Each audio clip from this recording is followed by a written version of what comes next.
আজরাইল আলাইহিস সালামের কষ্ট করে এখন আর দেশের মানুষের জান কবজ করতে হয় না, কারণ দেশের মানুষ এখন জানোয়ারের চেয়েও বেশি খারাপ হয়ে গেছে।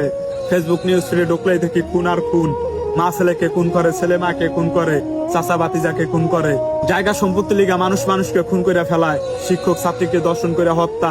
আর ডাক্তারদের কথা কি বলবো, তাদের কাছে গেলেও তো এখন মানুষ লাশ হয়ে ফিরে আসে। মুসলমানি করাইতে গেল মৃত্যু, ডেলিভারি করাইতে গেল মৃত্যু, অপারেশন করাইলো মৃত্যু। 2 দিন পর পরে জায়গায় জায়গায় আগুন, বাস দুর্ঘটনা, ট্রেন দুর্ঘটনা।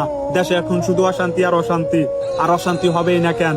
যে দেশে 95% মুসলিম বসবাস করে, ওই দেশে আলেমরা থাকে জেলখানায়। ওই দেশে আল্লাহর গজব পড়বো না, তাহলে কি আল্লাহর রহমত পড়বো? দ্রব্য মূল্যের দাম বাড়াইয়া গরিব না খাইয়া মরে, আর নেতারা হেডায় বাতাস দা দেশ বিদেশে গড়ে।